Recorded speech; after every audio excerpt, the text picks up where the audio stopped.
Okay. Aloha, everybody. Thank you for joining us today on this Zoom discussion about the $150 million unfulfilled Bank of America commitment to the Hawaiian people. This commitment has had, some history to it, and we'll get into that soon. There's a 26-year history, actually. This commitment started back in 1994.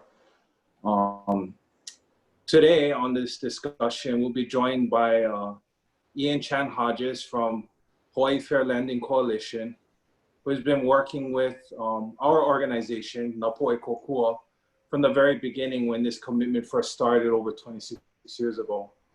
A lot of you folks know me as Deputy Head of State of the Nation of Hawaii and some of my other advocacy that I've been doing for the Hawaiian community for, some years now, but I'm actually the vice president of this organization called Napoe Kokua, which along with Hawaii Fair Lending Coalition began holding Bank of America accountable to this commitment.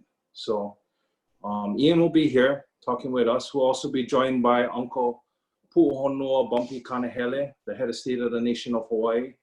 And he has also been very much involved with this commitment from the very beginning, not only holding Bank of America accountable, but also state of Hawaii officials, as we'll get into.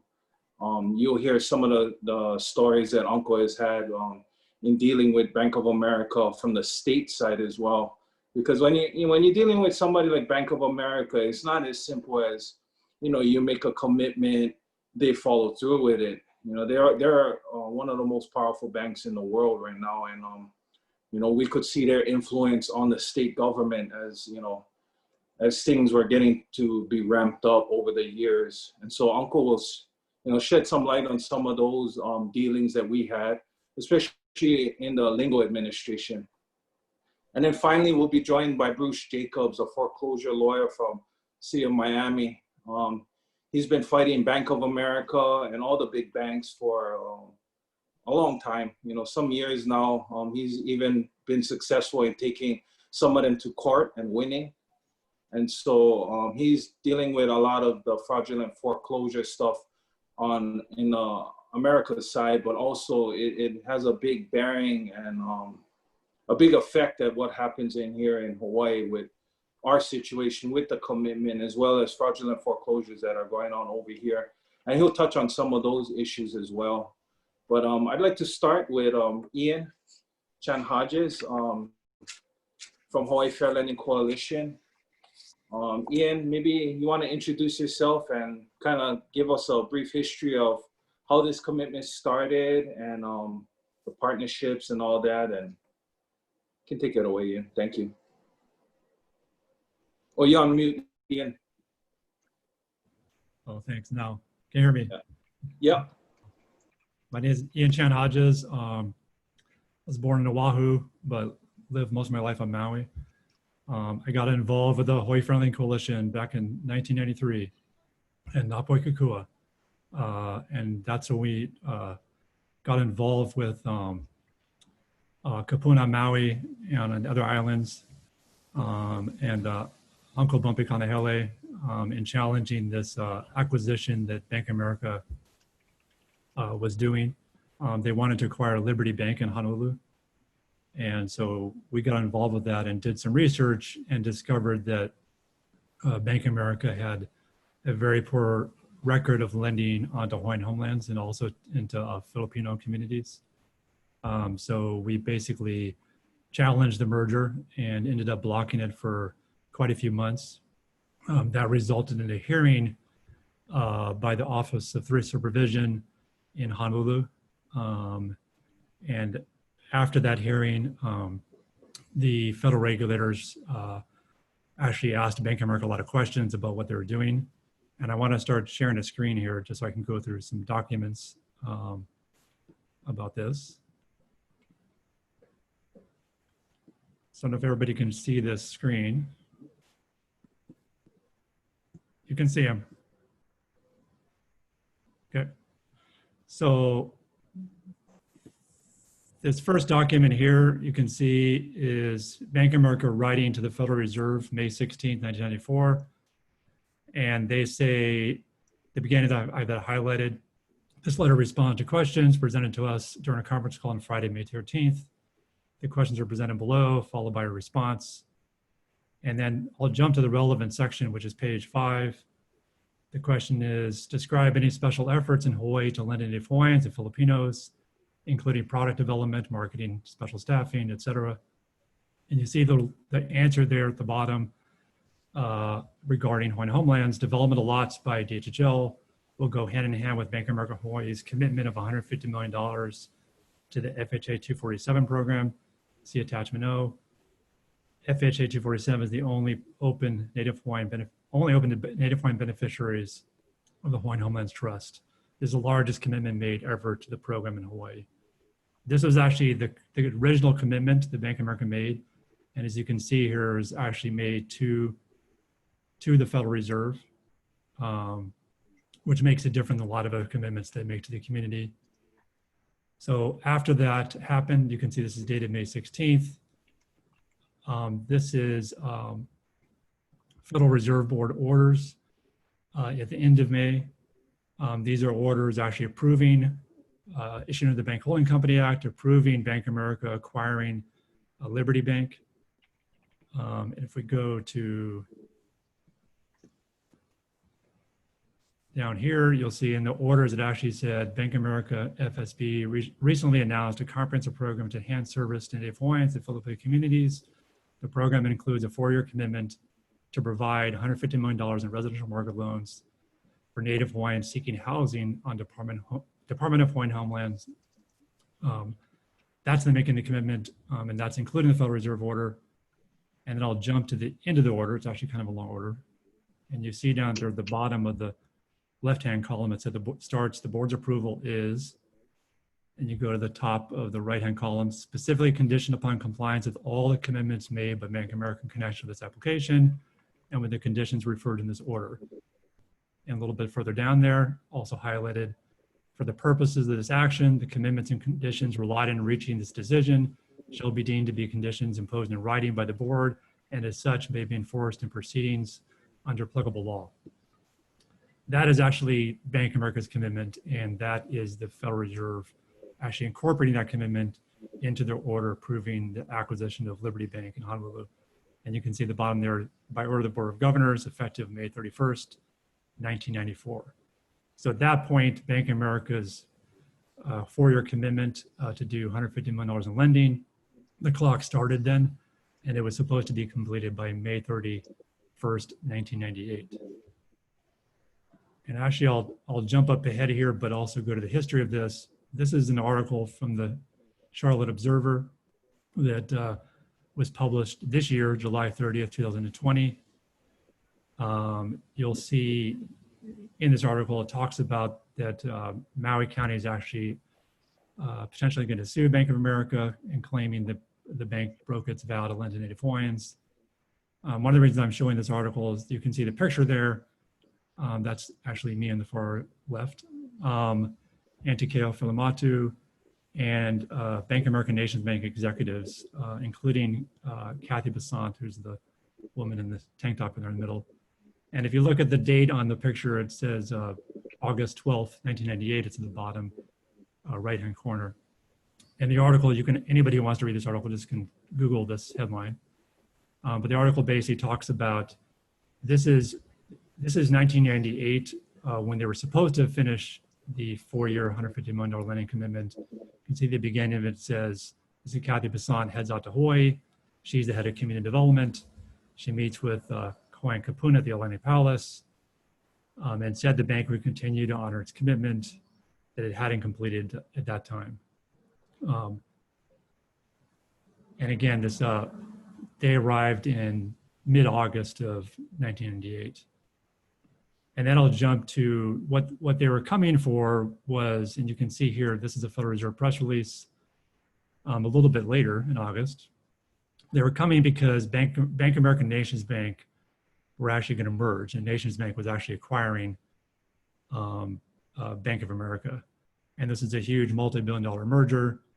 They were concerned that they hadn't fulfilled the commitment and therefore the merger could be in jeopardy. So that's why all these executives flew out to Hawaii, met with the Hawaiian Kapuna, met with the governor, and met with Napoi Kukua and Hawaii Friendly Coalition. I'll jump down a little bit further. This is an order approving the merger that you'll see took place a few days after Kathy Besant and the other executives flew to Hawaii. During the merger, this is page 5 of the order. You'll see in the headline, highlighted there, in total, more than 1,600 organizations and individuals submitted comments on the proposal. And this is the application to merge. Talks about different kinds of testimony from state, local governments, community nonprofits, small business owners, from California, North Carolina, Texas, New Mexico, and other regions of the country. So Napoi Kukua, through the Fair Lending Coalition, actually submitted comments, as did some other organizations in Hawaii.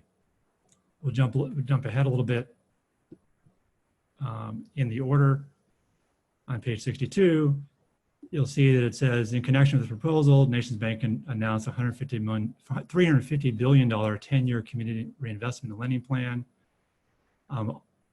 Nations Bank also stated the new Bank of America honor all of its outstanding CRA commitments the Nations Bank and America have had with states and community groups, including Bank of America's commitment to provide $40 million in charitable contributions and to provide $150 million in loans in Hawaii.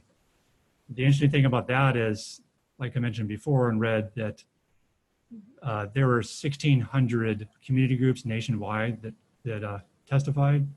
The only specific commitment mentioned in the order is the commitment to Hawaiian homelands in Hawaii. Again, we go down to the bottom of this, the top of the page, the first sentence there. The board's approval is specifically conditioned on compliance by Nations Bank with all commitments made in connection with this application and notice, including the commitments discussed in this order and the conditions set forth in this order and the above noted board regulations and orders. So again, once again, at that time, the largest bank merger in the US history, Bank of America is required by the Federal Reserve Board to complete this approval. To complete this loan commitment, $150 million into Hawaiian homelands. I'll jump now ahead in time to 2019. There were, in 2018, Governor Ige wrote a letter to Kathy Besant asking her to return to Hawaii to meet with Auntie Keao Filamatu to talk about settling this. A lot of this history, and I won't go through all of it to take up too much time, but since this is a public document, anybody watching can look there at the resolution number, go to the City Council of Honolulu and look this resolution up. But it gives the whole history in kind of bullet form of whereases of what happened in this whole commitment. And basically, you can see some of the stuff I just covered there, where Kathy Besant came into Hawaii. And basically, go down here, it also talks about because we're going to get into this later, but in April 2012, the State of Hawaii Attorney General, along with other 48 other state attorney generals, forced to be evaded a $25 billion national mortgage settlement to resolve robo-signing scandals involving false evidence. And basically, there was the $25 billion settlement. Hawaii received $7.9 million. And we're going to get into that later when Bruce Jacobs comes on. Then in 2012, the Hawaiian Homes Commission unanimously confirmed the B of A had not fulfilled its commitment and expressed support for the Hawaii Fair Lending Coalition's consistent and ongoing efforts to hold Bank of America accountable. And you'll see there between 1994 and 2012, out of the $150 million, Bank of America only did a little over 13 million in FHA 247. There's more details there, but I'll jump to the part where this is what I mentioned before about Governor Ige on April 18th wrote a letter to Kathy Besant, invited her to Hawaii to resolve the commitment. And then on July 16th, Governor Ige filed a Freedom of Information Act request for the Board of Governors, asking for additional information about documents related to the commitment and also to commitment for $30 million that Bank of America had made to the County of Kauai that they did not do any of that at all. And just going through this real quickly, this basically just gives you some more background on the FOIA, talks about that basically all 4 counties unanimously adopted resolutions supporting the effort to settle the Bank of America and Napaikuko Hawaii Friendly Coalition's efforts in that area.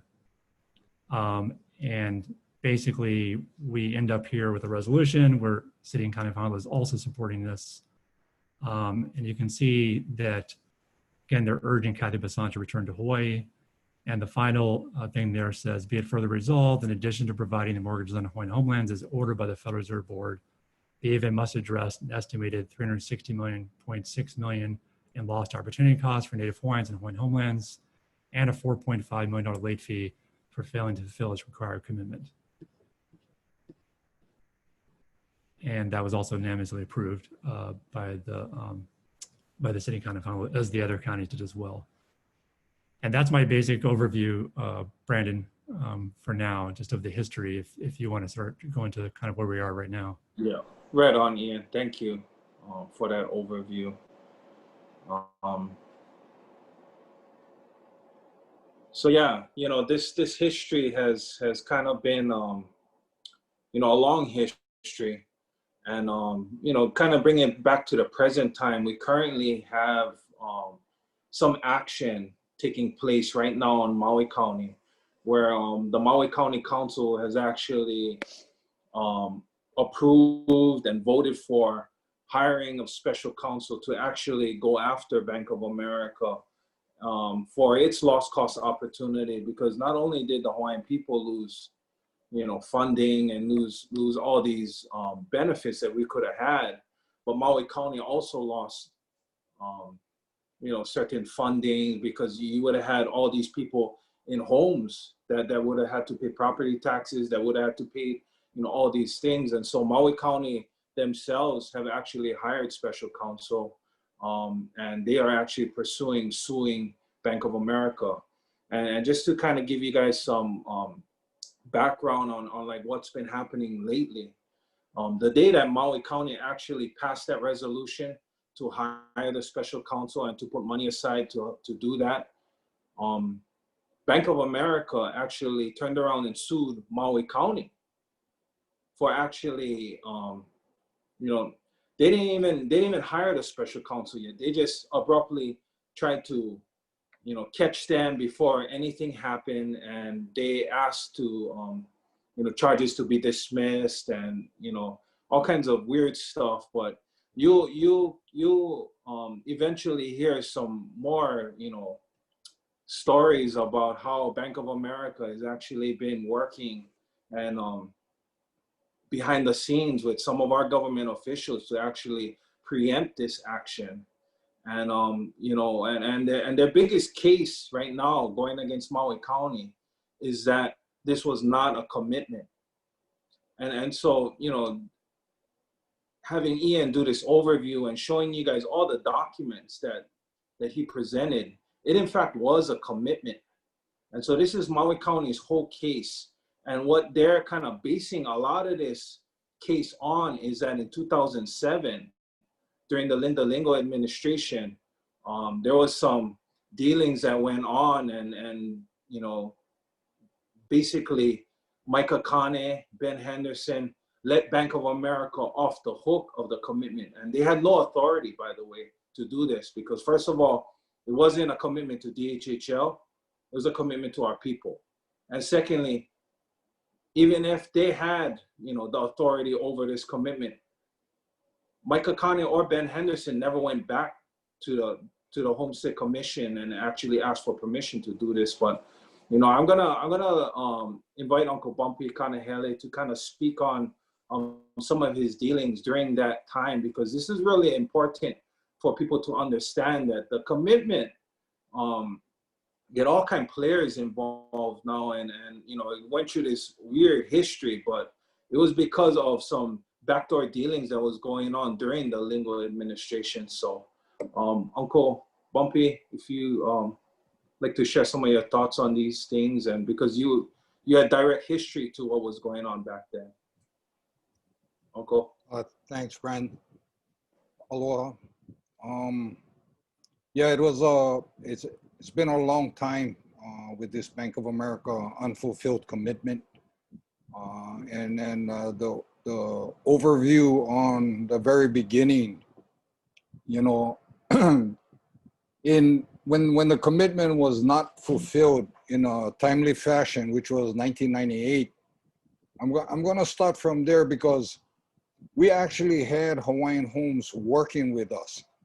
And that was, I think, Cayetano's administration, the latter part of his administration. In 1999, you know, Ian worked that thing out where it was a late fee involved in that. But in that late fee, what happened was the bank also made a commitment to help us create a bank. It was a twofold situation at that point where it started off just beneficiaries. It ended up beneficiaries, and now Napoi Kokua and Hawaii Fair Lending Coalition started the initiative to create a Native Hawaiian owned and controlled bank. The late fee is the bank. Everything that has happened on the mortgage and the FHA 247 mortgages that were not made, everything on that end is still going forward. There's still an unfulfilled commitment. But that late fee in 99 led us to an opportunity to actually have a Hawaiian bank. Now, mind you, that bank did file for its charter. It went through several times to actually get the charter, but imagine 20 some odd years ago, you're going through the political mess at that time and a political stronghold at that time. The obstacles was, you know, really against our own organizations, our own people. So what was interesting is when Linda Lingo's you know, when she took office, you know, we thought that we're gonna work closely with Mike Akane. And we actually were led to believe that. I attended in 2003, I attended, I think, every neighborhood board meeting in Waimanalo. And the idea was to like make our, you know, presentation there, but at the same time, we would have minutes, you know, we would have record of, you know, you can see from the beginning of 2003 how Mike Akane works with us. Even in letters that I've gotten from him, you can find all that information on the Shichan Hodges got that $150 million unfulfilled commitment website. You can find a lot of stuff there. But Micah started off open hands, you know, and then, you know, we really thought that year we were gonna actually break ground on the bank stuff, to have Hawaiian Homes finally come out and say, we're gonna help you guys.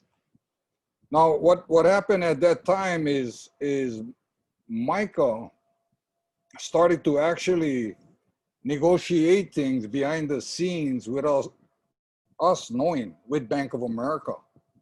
So he literally took a community project led by Napoi Kokua and Hawaii Fair Lending Coalition. Mike Akane literally took that whole effort, initiative, and he started to take it over. At the end of 2003, in the Waimanalo neighborhood board minutes, you'll see that all of a sudden we're going after him right in the neighborhood board, holding him accountable for like self-dealing, dealing behind the scenes without us, and us meaning Napoi Kokua now.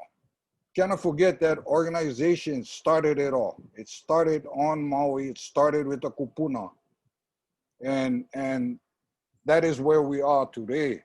But everybody needs to really understand that, you know, if you see us go after Micah today, it's because Micah had done a lot of damage in 2007. after he took over the project in 2003, and it went all the way up to 2007, where there was another merger going on. Bank of America needed that merger to be complete. I mean, the unfulfilled commitments of Bank of America needed to be complete for that merger.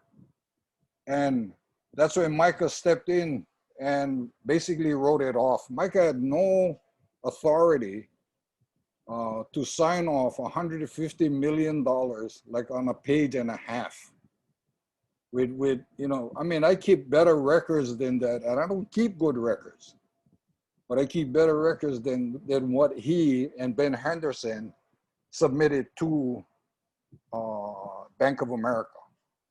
Submitted to, you know, an unfulfilled commitment that belonged to our people. It belonged to our Hawaiian people, and so from that time, we had a bitter taste. I mean, you can imagine, we did all this work from early 94, I mean, you know, in the early 90s, and then you come up to this point where, wow, you know, we're so close. The kupuna is excited. You know, all the kupunas are Maui. I mean, I can go from, you know, from Auntie Nani Safri to, you know, all the kupunas there were so excited that they were finally going to have their own bank, and they were looking at all the possibilities on how we could put financial products to help our people with mortgages.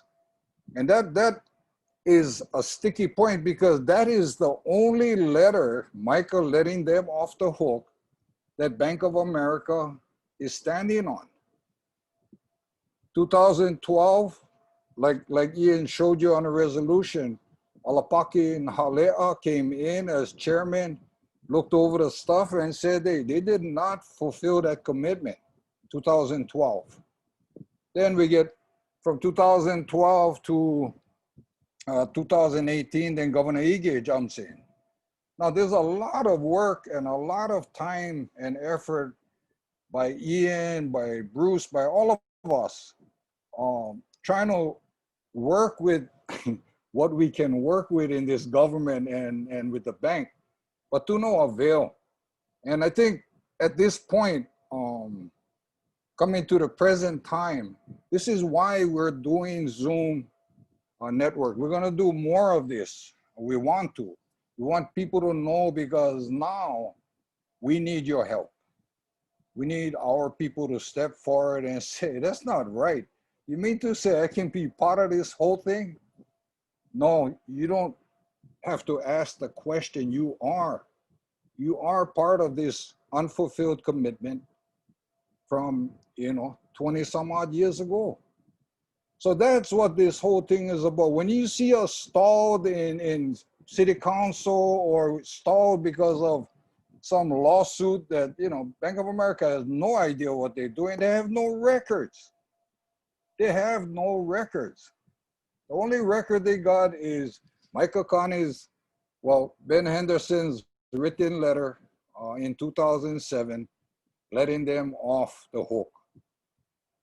So we're here to you know, share all the information that you need so that we can get you to help us.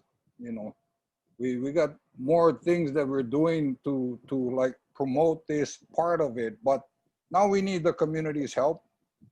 You Hawaiian, you involved in this even more than a non-Hawaiian. You non-Hawaiian, you're probably affected if you're married to an Hawaiian in different ways. But I think our people got to step forward. We need our people to come forward and be part of this. This is yours. You know, at one time in the Kingdom of Hawaii, we had communal land tenure. There was an undivided interest. Undivided interest. This unfulfilled commitment is an undivided interest for every Hawaiian. Undivided interest. So you have a claim to this, and we're looking forward to getting more support, getting letters of support. Remember now, we're going after Bank of America for unfulfilled things, but we also at some point in time we had a lot of collusion going on and corruption going on. That was 2000, was during the Lingo administration. And so I'm gonna stop at that point because I get too excited when I talk about Micah Kane and his unfulfilled commitment, and I can go on and on and on. But I'm gonna turn it back over to you, Brent. Mahalo, Uncle. Thank you for sharing that history. And yeah, you know, for us, this is kind of one sore point a lot of times because we get, you know, we think of the possibilities that we could have had, you know, 20 years later. You know, imagine one bank, you know, take any bank, American Savings, Bank of Hawaii, First Hawaiian Bank. 20 years ago, from 2000 to 2020, how much money these guys made? You know, you can just take one average, you know, was it $1 billion? Was it 5 billion? Was it 10 billion? Probably more, right? Imagine we had the opportunity to have a bank over 20 years ago that would have been owned by Hawaiians. And that's why we're talking about today, the commitment is just the part where we can stick it to Bank of America right now because it's documented, it's on paper, it's on that. But also part of the documentation is that we had the opportunity to have our own Hawaiian owned and controlled bank where every Hawaiian, no matter your percentage, if it was less than 50%, if it was over, you would have a share in this bank, meaning you had access to a bank. You know, today, what we're dealing with at Hawaiian Homes is this Hawaiian Homes list that is like ever, you know, growing every single year by the thousands, and there's no solution to it, right? One of the biggest barriers to Hawaiians getting these Hawaiian homestead leases is that we don't have access to mortgages because banks like First Hawaiian, banks like Bank of Hawaii, banks like American Savings, they don't lend to DHHL leases, okay? If we had a bank 20 years ago, this bank would be handling all the DHHL leases. Right now, we would be tearing into this list, so this list would be gone because there is no problem giving leases to our people because our people is the owners of the bank. You know, anybody like get one loan, you go and see your bank where you are part owner of. We lost that opportunity. And that's why we're opening up the platform and opening up all this information to everybody because right now, you know, we have people working, you know, like Maui County, they working on their end trying to hold Bank of America accountable to this commitment. We're going to include other counties soon and get them to try and sue for Bank of America. But this suit needs to come from our people as well. You know, a lot of you folks seen, you know, a couple months ago that they settled the Kalima case, right? 2,000 people was part of the Kalima case, right? It was a class action lawsuit. You know, you had a certain time between, you know, 98 and 99 to sign up for this class action suit. And whoever was included on there today, those are the guys that won the suit, right? 2,000 Hawaiians, which is great, you know, for those people. But we have tens of thousands still on the list. We have people that is not even on the list that has been hurt by those same actions that the Kalima cases claim happened to them, right? What about those people? So today, this is your opportunity to be part of something, right? We kind of go back in time and go sign up with Auntie, you know, and be part of them. If we had missed the boat back in 1999, a lot of us wasn't, you know, plenty of people wasn't born back then, or they was kids, you know, or they wasn't on the list, right? But I think today, this is your opportunity because we are looking for community support right now to help hold Bank of America accountable, filing a class action lawsuit against Bank of America for not only this commitment, but also not having one bank, and also fraudulent foreclosures, which leads me to our next speaker that I want to bring in. His name is Bruce Jacobs. He's from the city of Miami. He's been holding Bank of America accountable for years now. He's been going after big banks for fraudulent foreclosures that have been happening to not only Hawaiians, but people all over the United States, especially in the peoples of color communities the blacks, the Latinos, you know, all these banks are basically criminal, and they're going after people, you know, in a criminal way, and nobody's been holding them accountable because they got judges in their pocket, they got politicians in their pocket to help them. Well, this lawyer right here, Bruce Jacobs, is one of the guys going head up with these judges, going head up with Bank of America in Miami, and he's making headway. And he's going to also offer his services down here to the Hawaiians and our people. So let me introduce Bruce Jacobs, and take it away, Bruce. Thank you so much. So hi, everyone. I am Bruce Jacobs, and I do live in Miami. I'm originally from New York, and I moved to Miami to be a prosecutor. I did that for a few years, and then I started representing banks for a few years. And then when the crash happened in '08, I got into foreclosure defense, and that's what I've been doing for the last 12 years. And what I'll say is that it has been a spiritual journey for me. You know, it hasn't necessarily made me rich, but it has certainly allowed me to help a lot of people and take care of my family and do good things. And it is a target-rich environment for someone who has a prosecutor's mind, because these banks have basically been committing fraud in foreclosures for years. And I'm not the only one that's saying that. I mean, there's been judges who've said that. There was the $25 billion national mortgage settlement back in 2012 because the banks were engaged in something called robo-signing. They were making up fake documents and putting them in the public records and then presenting them in court. And the work that I've been doing, particularly against Bank of America, started basically with people that were very close to me who had foreclosures going on them from, they had borrowed money from Countrywide Bank. And what I'd like, if you guys can, if there's anything I can ask of you all who's listening today, what I'm trying to do, what I think would be most helpful to the movement, is if I could find people in Hawaii who were also foreclosed on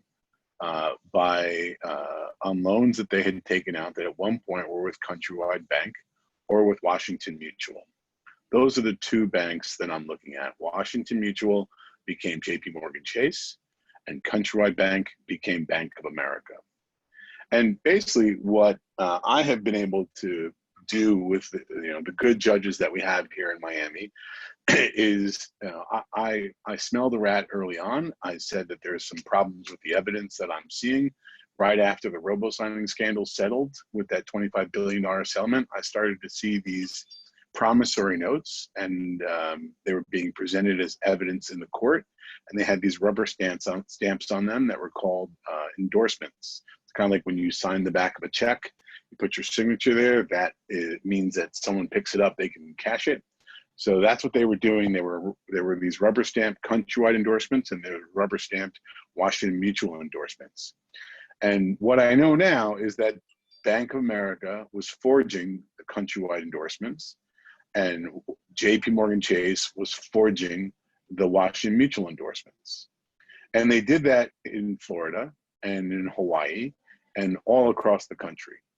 And I have been fighting with these banks for years, and it has been the most amazing journey of my life. I have gotten to be in federal court. I've gone to the U.S. Supreme Court with this. I've been doing this work, with a passion, because I just find it offensive that these banks are taking people's homes in a way that's dishonest. And what has been happening most recently is that in federal court, I filed something called a False Claims Act case. Now, this is a lawsuit that basically says that the bank is cheating the government out of money, and the argument was that they're making these fraudulent foreclosures by using these forged endorsements and lying about it and destroying evidence about it and doing all kinds of things that you should never do, that we could never get away with. And right now I have a team of lawyers. There's some of the top people here in Miami. One's a former assistant U.S. attorney. One is one of just the most respected lawyers we have in Florida. There's some board certified appellate lawyers with us. There's a guy who specializes, he was the professor of University of Miami Law School for the RICO course. He taught that for about 10 years, wrote the book on RICO. And we have another firm out in California that is just one of the top class action law firms out there. And we're actually now talking with a litigation funding group, people that lend money to lawyers who are going to fight, so that, you know, they have the resources they need to do the fight. So in all of this, you know, I met Ian about 1.5 years ago. Ian introduced me to Uncle Bumpy and Brandon, and, you know, I've gotten to know them all, and, you know, in some ways come to love them. They're very special people. And, you know, the way Ian found me was that he heard that I was, he saw an article on CNBC.com that was talking about I had caught Bank of America had ordered one of the vendors that it had to destroy nearly 2 billion records in violation of 2 of my subpoenas. And it made the news. And Ian read it and called me up and said, you know, hey, the enemy of my enemy is my friend. You sound like you're having problems with Bank of America. We are too. Let's talk. And I've gotten to know Ian now over the course of years, where we spend a lot of time talking about this stuff. And it's always about how do we do this? What's the plan? What can we do about this commitment that goes back all these years, and what is going to get the attention of what's going to work under the law, and what is going to make an impact. And what I am happy to announce is that we have a strategy, and the strategy is the Racketeering Influence Corrupt Organizations Act. So you might have heard about RICO. It's what was used originally. It was designed to take on the mobsters and the mafia, and it's a there's criminal RICO and there's civil RICO, and civil RICO allows people like us to file a lawsuit even though we're not working for the government, and we're allowed to, you know, sue for damages. And if we can state a claim for RICO, then we get treble damages, meaning whatever damages they caused by this failure to honor the Hawaiian commitment, you triple that. And then you add attorney's fees on top of it. And whatever damages they caused by taking people's homes without having, using, you know, fraudulent evidence, you triple that. And you add attorney's fees. And that, one of the best parts about this is that you have the ability, once you can show that there's a RICO pattern of criminal activity, you get to go back to the very beginning of the whole pattern and sue for everything. So you get to go back to the beginning of the commitment. So this is the most powerful and effective strategy that my team has been able to develop on how to really take on Bank of America in a way that, you know, at some point, they're going to have to answer to the truth of what they're doing. And, you know, the reality is that there is a huge political side of this. There's a huge advantage that Bank of America has, certainly in Florida, because they, you know, I don't know if you all have, you know, I'm sure seen your own issues with systemic racism and issues that communities of color have faced for years. You know, and it is because there is, you know, always another way to look at the facts and try to let the big guys win. But when you come at it from a grassroots movement, you come at it from, we are the people, and we are going to bring this lawsuit on behalf of the people. And the interesting thing was, we were originally talking about doing this with the county of Maui. And, you know, ultimately we got all the way to the point of we were going to have the county of Maui and the city of Miami both doing this on behalf of the counties and the cities across the country. And then we, right at the last moment of, you know, decision making, realized that, well, actually RICO doesn't work for municipalities. You can't sue if you're a municipality. You can't be the plaintiff. So that kind of solidified in my mind that, you know, this is something that we need to do from the people. And I think if we can get the people of Hawaii, you know, especially the Native Hawaiians, who I just think, you know, naturally have such great respect. You know, people have a certain just, you know, impression of Native Hawaiian people that, you know, speaks to everybody, you know, and I think that there's you know, I've been to Maui once, or actually twice in my life, and one of my favorite places to ever visit. You know, but I think the idea is that we can make an argument that Bank of America engaged in a RICO scheme in order to commit mail fraud and wire fraud, to lie about this commitment in order to acquire banks and then acquire branches and then keep it all covered up. Even up until the lawsuit that they just filed in federal court, which says that there is no commitment, and if there was a commitment, the commitment was honored. And to go into a federal court and argue that there is no commitment when Ian showed you the documents which say all over the place this is a commitment, and to say that we honor the commitment when there's what, $13 million of FHA 247 loans when there should have been, you know, 150 million. I think that that is going to be something that, you know, it's all about getting the judges to realize that you got to hold these guys accountable. Can't allow this, you know. So to me, what we're going to be looking for, what I need to know is who should be on the list for Hawaiian homelands that wants to be that would consider being a class rep. What does that mean? If you're the class rep, it means that you're going to be the one that will get deposed. And, you know, obviously we would like someone that has a nice story behind them, someone that, you know, is well respected in the community, someone that is going to present well and speak well. You know, all those things matter, but, you know, I don't think that we need to I don't want to make it so we're being too choosy at this point. If you think that you're on the list and you want to contribute to the cause, then contact Uncle Bumpy, contact Brandon, contact Ian, and give us your information. Let us know that you're interested. If you're not, but you know someone, reach out to them and tell them, hey, I think that you'd be great for this. Talk to these guys.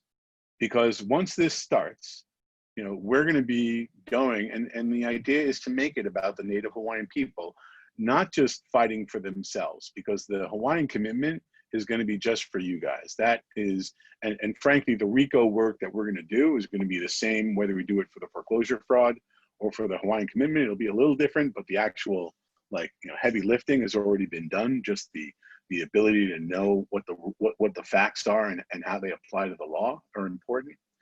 And then as far as the fraudulent foreclosure side, you know, the idea is to bring a class action RICO lawsuit against Bank of America and JP Morgan Chase. Those banks had about, I want to say maybe $2 trillion in assets back in 2008 when they crashed the economy. Now they have, I think, close to $6 trillion. And, you know, they have done it by basically just committing fraud whenever they saw it appropriate, and, you know, getting help from the government whenever they needed it. And while we're all, you know, on our own with the $1,200 check, you know, right now Wall Street banks are lined up at the Treasury getting whatever resources they need, and that is not acceptable to me. That is not appropriate. So what I'm looking for is class reps for the foreclosure fraud. And what does it take to be a class rep for the foreclosure fraud? You would have had to have been foreclosed on by a lawsuit that happened after you had a loan with Countrywide or Washington Mutual. That's simple. So if you know anyone who's ever been foreclosed on, and, you know, it may be that we have to go into the court records, and maybe we can use some people that, you know, we can talk about how to start looking through the files and finding them. You know, reach out to some of the, you know, if you know anyone who works in the field of foreclosure defense, who's willing to help us, it would be preferable to have Native Hawaiians lead that charge too. So all I need, because the bottom line is this: all the Countrywide loans, Bank of America did the same fraud on. All the Washington Mutual loans, Bank of America, JP Morgan Chase did the same fraud on. When you look in the actual complaint, you're going to see a rubber stamp on the promissory note, and it's going to say Countrywide or it's going to say Washington Mutual. And once you see that, then we know that's someone who could be part of the class. That could be a class rep. So, you know, if we're able to get that the sooner we get those 3 class reps lined up, the sooner we're ready to file, because we're right now actively putting together the Hawaiian team. You know, I have the Miami team ready. We're drafting complaints already. We're getting this fight ready to go. And, you know, the idea is that through the RICO claim against for the Hawaiian commitment, we'll be able to make some significant change for the people, for the Native Hawaiians in Hawaii. And through the RICO case in the fraudulent foreclosures, we'll be able to make significant change for people all over the country, in all the communities of color that were targeted by Washington Mutual and Countrywide with these predatory loans, and then hit with these fraudulent foreclosures. And that's the vision, that's the goal, is to take back some of that $6 trillion and give it to the people. Mahalo, Bruce. And thank you for sharing the vision and you know, getting us all hyped again. I mean, this is the kind of, you know, this is the kind of stuff that is life changing for our people, and that you know, that really should have happened a long time ago. But you know, we're here today, and you know, during this pandemic right now, like how Bruce was saying, we're not getting any assistance, but the banks are getting all the assistance. They're at the Department of Treasury. They're getting monies. They're getting all their, you know, they're getting taken care of. It's us, the people, that are being left out. And so we're looking at this as not only as back payment for a commitment that our people had that was not fulfilled, but also as an economic stimulus for our community. You know, it's about time that our community rise up on the economic side and begin to have their own representation and begin to have their own bank, you know, because this is all part of the plan. You know, when we, as Napoi Kokua and as Nation of Hawaii in the very beginning, like how Uncle said, that plan for the Hawaiian Bank is active today. It still can happen, you know, and this is part of what we want to do with some of these funds, is to start the Hawaiian Bank and is to start a sovereign wealth fund for our people, because we need economic solutions in our community today. Today is the most opportune time for us as a people to get this influx of money into our community. You know, this is the time where we can help the state as well. They need help economically. They need a new plan and a new vision for a new economy. This is where our people can step up and begin to open our own businesses. We begin to take back tourism. You know, we buy some hotels. We start doing these things, you know, but we need resources. And the perfect guys to go after is the guys that should have had these resources to us 20-something years ago. Now is that time, you know. And so, like Bruce said, we're looking for individuals, you know, preferably if you had a Washington Mutual or a Countrywide mortgage that you are foreclosed on, please contact us. You can reach me at bird.brand07@gmail.com, bird.bran07@gmail.com if you want to be part of this. But it's not only, like Bruce said, this is not just for those specific people. If you know people, that's fine. But if you, as a Hawaiian, want to be a part of this, it don't matter if you 1% or 100%. We are here. Please contact us. We want to see how you can be involved with this, because it's going to take our whole community rising up to hold these guys accountable.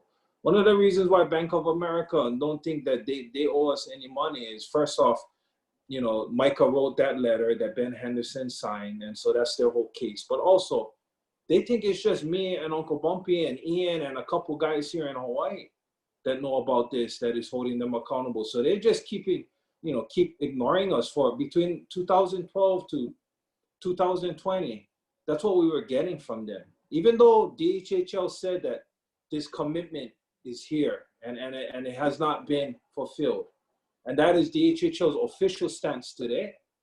You know, even though we had all that information, they still ignored it because they thought it was just a few of us. But Bank of America needs to know that it's all of the Hawaiian people that they hurt, because they never just hurt me and Uncle Bumpy. They hurt you folks. They hurt our Ohanas. And that needs to be rectified today, especially now in these times.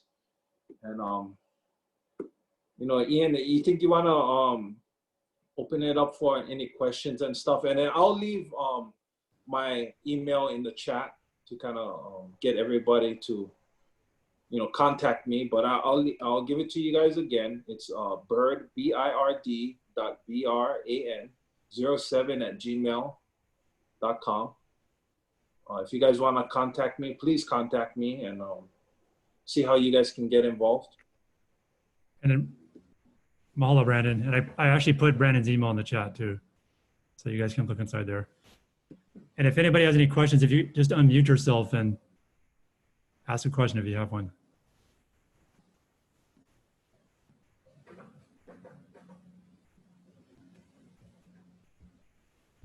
Anyone have questions? We did a good job. Oh yeah, we did perfect.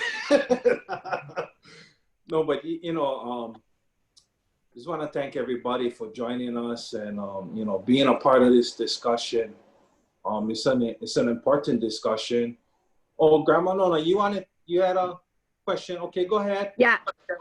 Okay, I didn't lose my house, but I was with Countrywide, and then somehow we ended up with Bank of America. Then something happened where we had to keep filing papers, and they kept sending it to us, and we kept sending it back, and it was like, return this. It was overwhelming. I almost lost my mind on it. And the FedEx lady, she kept telling me, you have to do it because people are losing their homes. So we did, and we kept, and we ended up with another company, and ready for this, and then now we're back with Bank of America. It was like some other company came in, took our things, hey, but our payments got lowered, okay? But still yet. Anyhow, and now we're back with Bank of America.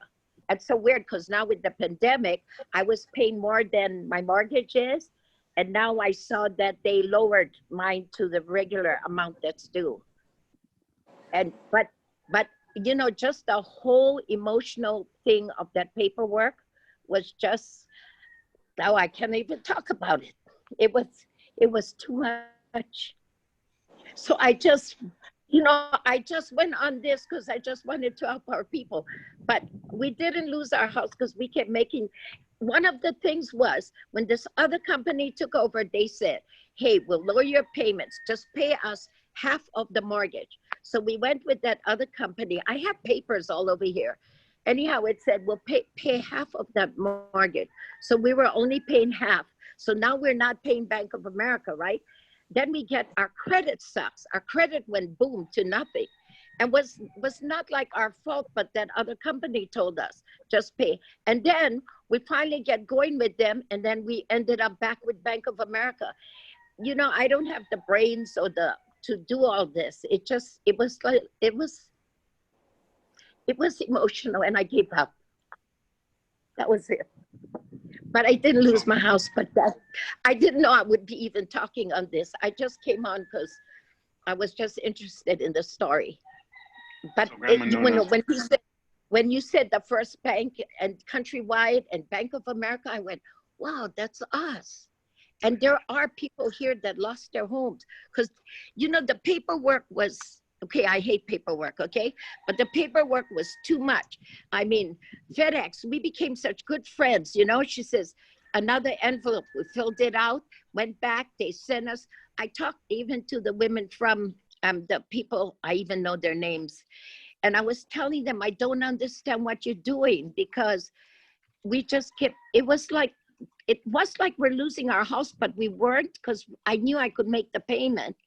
Okay, not rich, but I mean, barely make the payment, okay, that kind.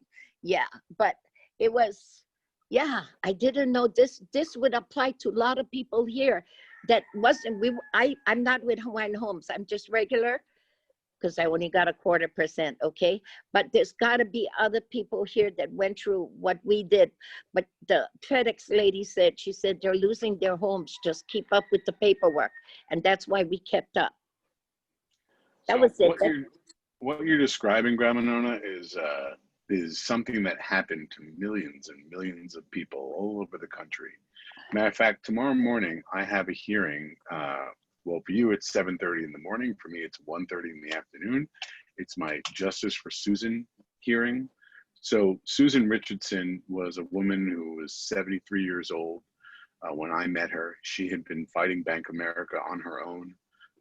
in a foreclosure. She had basically, when the Deep Horizon oil spill happened, it caused a real economic downturn in the panhandle of Florida. And she called Bank of America asking for help, and they told her, fill out this paperwork and we'll help you. And she stopped paying her mortgage, and she filled out the paperwork and filled it out and filled it out and filled it out and filled it out. Yeah. And was writing letters to like the president of the bank and just doing everything she could to stay alive. And they never helped her. They put her in foreclosure. Eventually, they sold her loan to another bank, and they just kept going. And she was trying to take the bank on by herself.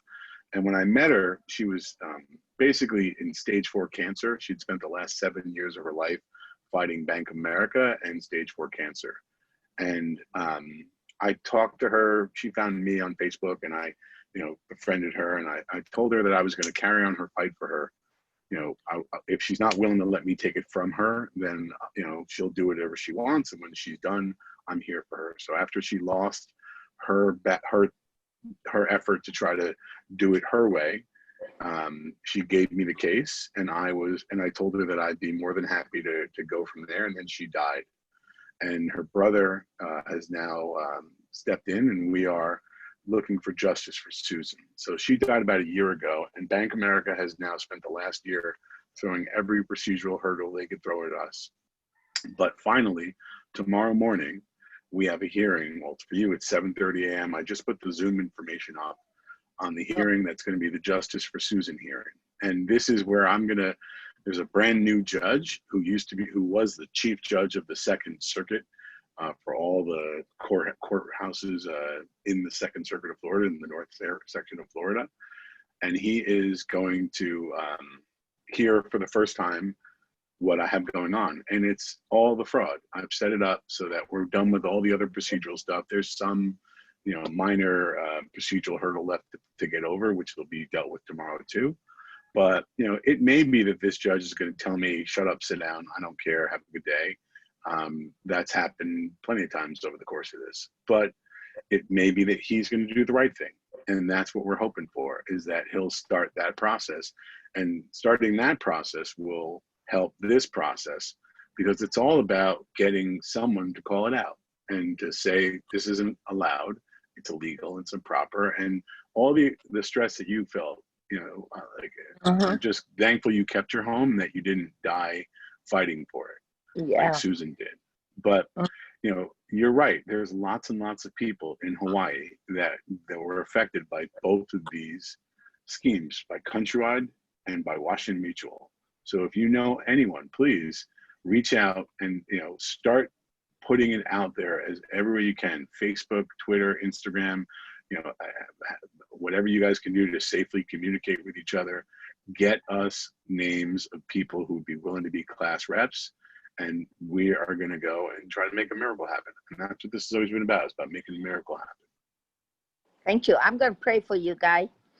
Thank you. And today's my birthday, by the way, just so you know. So especially happy that you guys are all here on my birthday. So give me, for my birthday, some class action representatives. Forgot about that. Thank you. Thank you. Class I'm action. right now. I'm done. Thank you, Grandma. Thank you for sharing your story. And Oh yeah. Hey, my name is Leona Nomura. My grandkids put me on this, so that's why. Okay. And I don't know how to change it, so yeah. I'm us too. Okay, yeah. Stay in touch with us, and Sylvia, I tearing up. I know Ian real well. Yeah, so I'll call Ian. Yeah. Yeah. Thank you. Thank you, Auntie. For sharing. Yeah, but this fight has touched a lot of our lives, and I know it's not only Grandma out there that's been dealing with this, but there are people all over Hawaii that we know have been going through the same stuff, and will probably go through the same stuff coming up too. When these moratoriums open, this economy is not in good shape, and I know a lot of people is having a hard time, but if these banks can call back on their mortgages when we having a hard time, then the people is allowed to call back on them when they don't fulfill their commitments, and when they fraudulently foreclose on us and they had no right to. We have to be the ones to stand up and call in their loans on them. You know, if we got to go down there and this is what this fight's about. You have passionate people in the room that have been doing this for years. We don't get paid to do this work. This is like how Bruce said, this is spiritual work almost, but this is something that, you know, we know because of, you know, the stuff that I do in my uncle. Fighting for our rights is not a paid work too. And so we in this for the long run, you guys, you know, and we just want to make sure that our community knows about these stories. We're going to have more Zoom discussions. And again, if anybody needs to reach out and want to be a part of this going forward, please join us. Please join us. We need your help. We look into the community. Maui County going to do their part for us. They're going to, you know, and we're going to get the other government involved and other counties involved, and they're going to do their own thing. But this push is coming from the community and it's coming from the people, because in the end,